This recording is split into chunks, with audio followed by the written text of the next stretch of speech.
Pick up a couple of bins and these barnwood boards at Walmart. These boards are already prepped and ready to go. We just need to remove the twine from the back.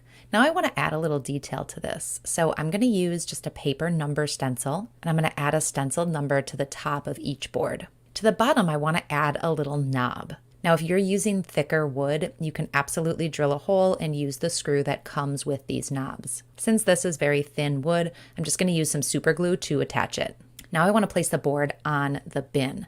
The bin doesn't sit completely flat against the board, so I'm using some thick Gorilla mounting tape on the clear bin, and then I'm going to press the board on there really well. You can either set something heavy on top of this or use clamps to hold it in place for about 30 minutes until it cures. And I'm going to hide some craft supplies that don't really fit anywhere else. I have this beautiful clean look on the outside, and I can easily access everything I need when I pull these out. Do you have an ugly spot in your home where all your routers live, and do you want to hide this eyesore? Well then, start by taking measurements of the space and then go out and find a basket that fits the dimensions. I found one that had wooden slats all around it with space in between. This kind of basket is perfect because you can easily slide your power cords through the slats of the basket. Once finished, we place the basket back where all of our ugly routers once lived. And now, instead of seeing them, you're seeing a pretty basket instead. I love this easy and simple hack for hiding your routers from plain sight. You won't believe what I did to this thrifted board game. I mixed half a cup boiling water with 1 to 2 tablespoons dye and brushed it onto a linen-covered book box, making sure to cover the exposed linen, including the inside edge. I let them dry completely, making sure to flip several times throughout the drying process to encourage them to dry evenly. In the meantime, I created a board game cover design using Cricut Design Space. I tried a few different designs but found that the very simple ones worked best for adhering to the linen fabric. I used the Cricut to cut the design out on heat transfer vinyl and ironed it to the front cover and spine of the book box. I placed the contents of the board game into the new beautiful book box, and now I have the most aesthetically pleasing board game boxes. The work table in my office has a lot of space underneath for storage, but it is really ugly to look at. So I found a $10 solution to cover up this mess. So I'm measuring the front of the desk, height and width.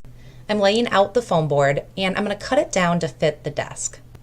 This board cuts easily with a box cutter or a craft knife. To hold these pieces together, I'm using clear packing tape on both sides of the seams for a really strong hold. Now I want to cover the front of this large piece with marble shelf liner. This shelf liner comes in a ton of different patterns at Dollar Tree. You can also get it on Amazon, so you can get something that matches your decor. Starting in the top corner, I'm leaving a bit of an overlap on the top and the side so that I can fold it under, creating a really nice looking edge. I grabbed a craft scraper for this project. A credit card works really well too. Slowly pull the backing off the sticky shelf liner while pressing down on the marbled part. This will ensure you have a really smooth look without any bubbles or wrinkles. I used almost 4 rolls for this project, using the same technique for each roll, slightly overlapping them in between. Now to attach this to my desk, I want to use some Velcro. I picked this up at Dollar Tree as well. You could use command hooks or even a more permanent adhesive. I like that with the Velcro, I'm able to pull this off if I ever need to get in there. Now I have a clean looking desk. I'm still able to store all my things underneath, but I don't have to look at the mess, and neither does anybody else that comes into my office. I'm showing you how to turn an old book from the thrift store or your own bookshelf into a genius decorating hack. The first thing we need to do is remove some of the pages from this book. So I'm going to use 2 really simple supplies. I am grabbing a ruler and my craft knife. I want to remove about 1/3 of the pages from this book, and I want to have nice clean edges. So I'm just going to slice a straight line all the way down right next to the seam and pull out the pages. But we are going to antique the outside of this book. I'm grabbing some black paint and I'm just going to brush over the silver lettering on the spine of this book. Then to give it a little age, I'm coming back in with a sponge brush and some gray paint on the spine of the book and the cover. These are the portions that are going to be seen. With all that paint dry, I'm adding one final touch with a really thin paintbrush and some gold paint. Okay, the book is all done. I am going to use this to hide my Wi-Fi router. Now, a router is really important. We want it to do its job, but it's not always pretty to look at. So by hollowing out a portion of this book, I can slide my router right inside. The antenna can still stick up on the back, meaning it's going to work perfect, but it's going to look a little bit nicer. I'm just styling this with a couple other books and a faux plant. This was such a simple hack. Grab a book off your bookshelf at a rummage sale, at a thrift store, and I hope you try this at home. So I ran down to Home Depot to grab some decorative trim. What we want to do is cover the frame of the TV. Your key to this is to turn all your miter saws to 45 degrees. That's going to be every cut that you make. Start with your first cut right on the end at 45 degrees, and then you're going to measure right from the inside cut all the way down the length of the TV. That's where your next miter cut is going to be. Turn the saw to the other way and give it another 45 degree cut. Once you get that cut, you're going to go ahead and match it to the next part. That way you don't have to use a tape measure, and you can get the top and bottom frame the exact same size. Just use a pen to mark it out and cut it. Once you get all 4 pieces cut, lay it out. Make sure it's all smooth and ready to go.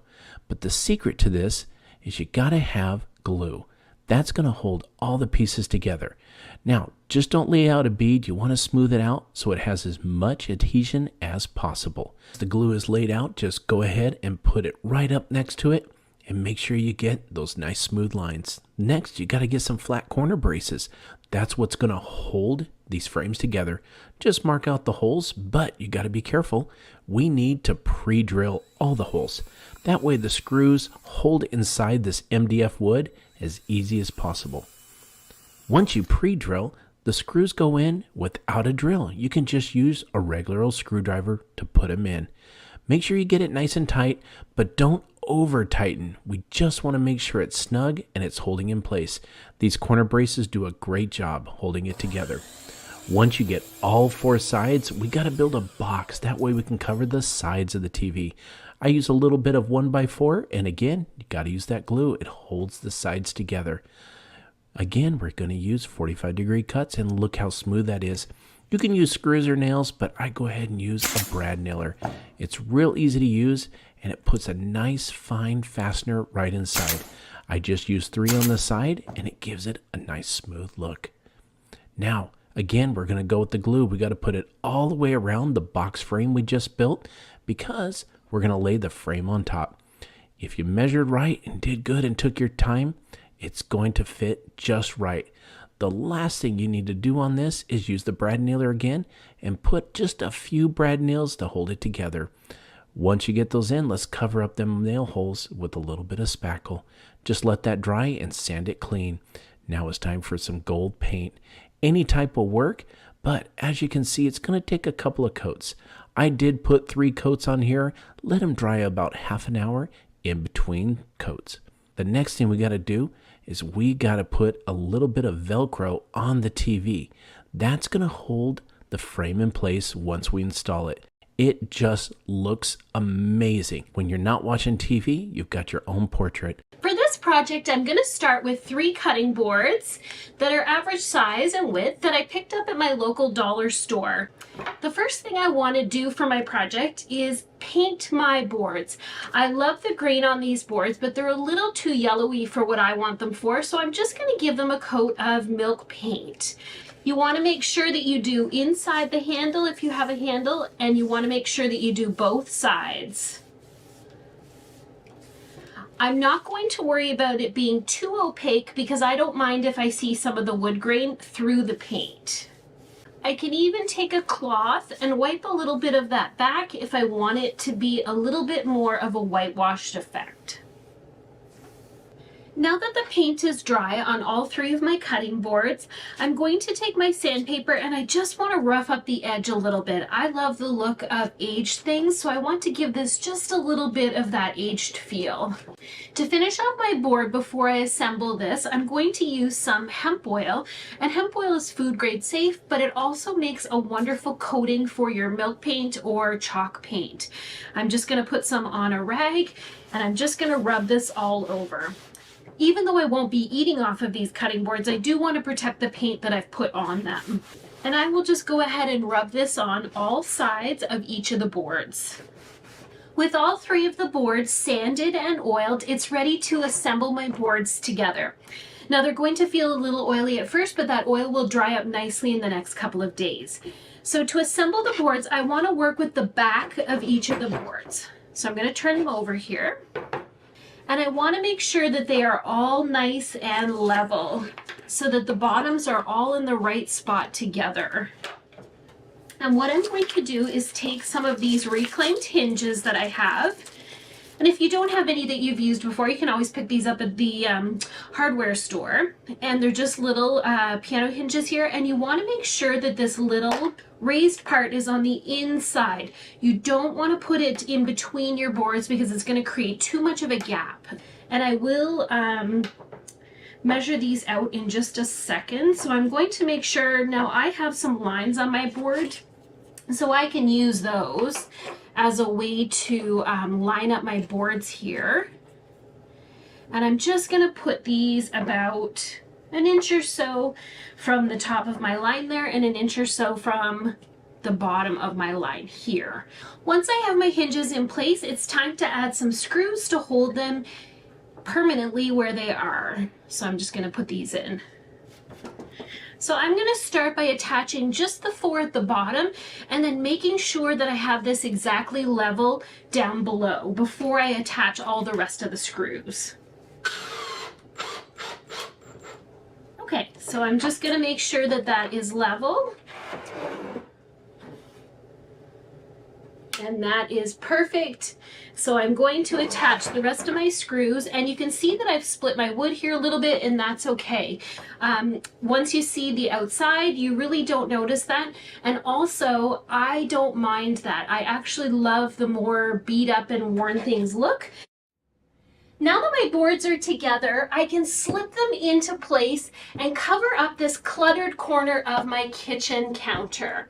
They slide into place so easily, they can be moved easily, and now I can conceal all of that stuff in this corner. I'm giving this little side table a makeover. So the first thing I'm going to do is actually give it a coat of black paint. Now I've taken some creamy white paint and I've added water to it. I've ripped up some newspaper and I'm going to apply some of this paint. Taking pieces of the scrunched up paper, I press it into the paint and wiggle it around. Keep repeating the process until you get to the end. Now the tabletop is dry, I'm going to use this stencil. I'm going to give it 2 coats of this gloss decorator's varnish. Here's my finished tabletop. I think it looks quite effective. It's a very easy technique to do. I'm going to apply both these colours, the green and the blue, randomly over the top. I'm now going to apply 1 coat of a water-based top coat. I've used some cardboard and I'm just going to cut one edge, cutting very randomly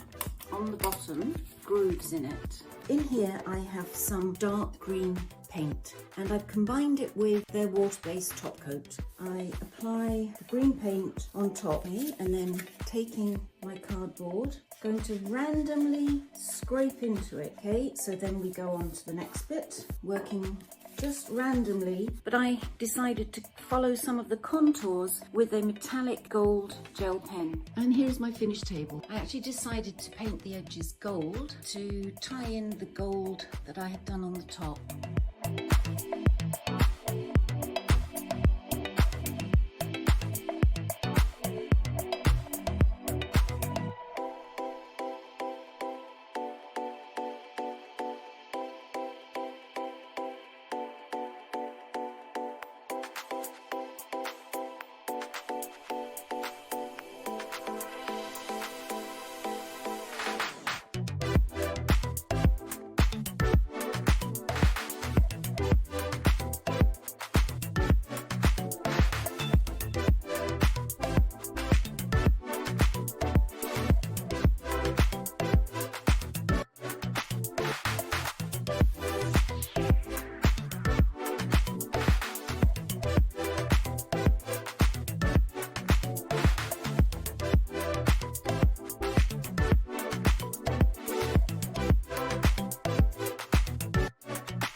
The next time you are at a thrift store, pick up some inexpensive wicker baskets. Dip the paintbrush in the paint and then pounce. Take the brush and lightly brush the paint onto the basket in the main direction of the basket weave. This basket finish looks fantastic, styled with flowers or green plants. Take a wicker basket with a very light finish. Spray paint the basket in light layers with an oil-rubbed bronze color. Let the basket dry completely, paint in light layers.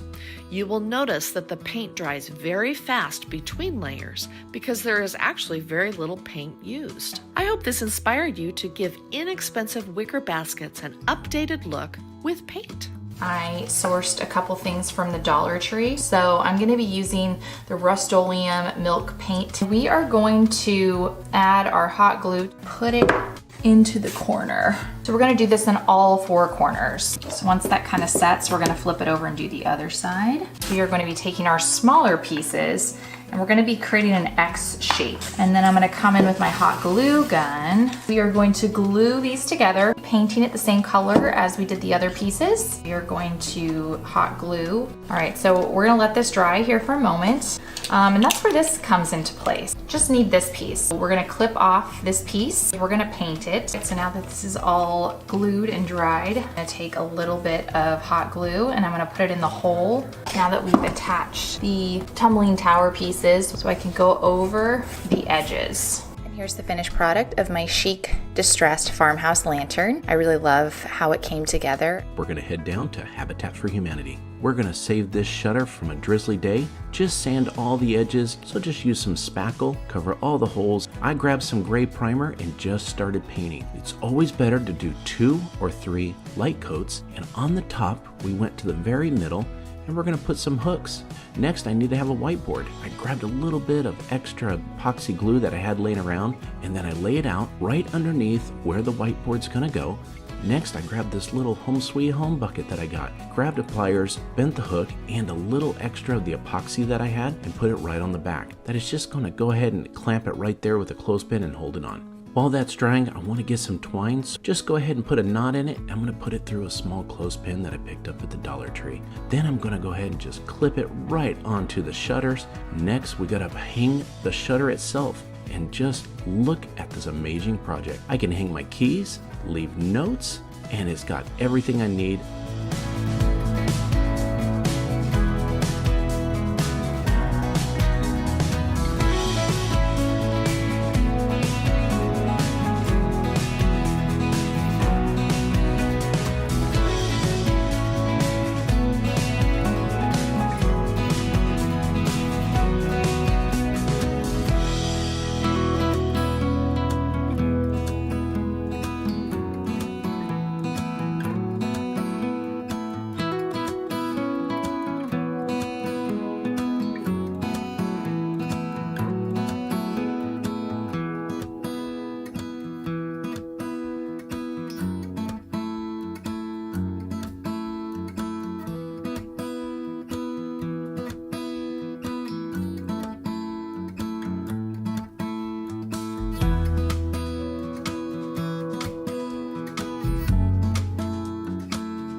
trimmed and sewed 2 different thrifted flat sheets together and left about a 2 to 3 foot opening at the bottom. I stuffed a folded piece of foam inside and then folded it over a headboard. I used hot glue to secure some ties to either side and tied both ends in cute bows.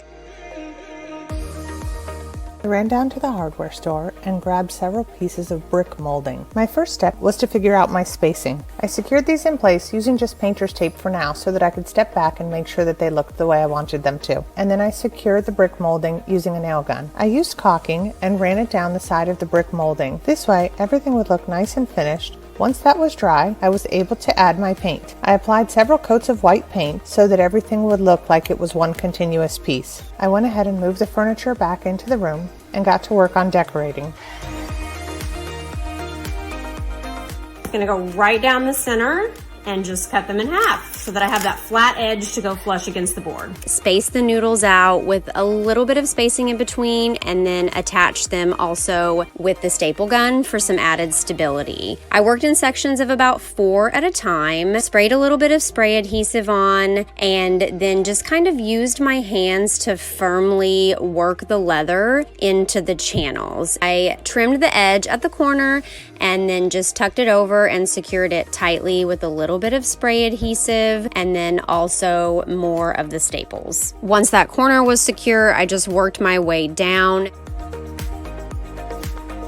I hit the hardware store and picked up some 2x2s and some 3/4 inch plywood. I measured and cut the 2x2s to the height of the headboard that I ultimately wanted to have. Once my frame was built, I added my plywood pieces on top. I screwed these pieces of wood into place. My next step was to cover it the way I wanted it to look. My solution was actually to purchase a 5x7 foot jute rug online. The price of this rug was only $62. Placed the rug around it and started to staple it into place. I am going to show you how to make 3 high-end looking headboards using supplies from Dollar Tree. You're going to start by flipping it over so the white side is facing down. On the back, I am using 2 paint sticks and I'm going to hot glue them over the creases. I grabbed a really lightweight towel, so I've ironed out all the creases, laying it flat on my table, and I'm going to put the piece of cardboard over the top and then just fold it around the sides and hot glue it in place. This next headboard uses peel and stick wallpaper tiles from Dollar Tree. And I laid them all out again on that trifold board, made sure that the patterns matched up. To finish off the edges, I am just folding that wallpaper over. Dollar Tree has these rolls of shelf liner. So starting with a trifold board as a base, I am just going to unroll onto the cardboard. You want to line up all these flowers so it looks like one continuous piece. For the back of this one, I am going to fold the remaining adhesive over the back so the edges look nice and finished. I headed down to the hardware store and picked up some 1x2s. I measured my wall and cut the wood down to size. I stained the wood. I made sure the first piece was plumb, and then I used a nail gun to attach it to the wall. Once I had the first piece in place, I used another piece as a spacer and then secured the next one. I secured all of my vertical boards in place. I secured the pieces on the ceiling. I used LED strip lights with a remote control. I removed the backing and stuck them along the wall and also up onto the ceiling pieces. Turning it on for the first time was exciting.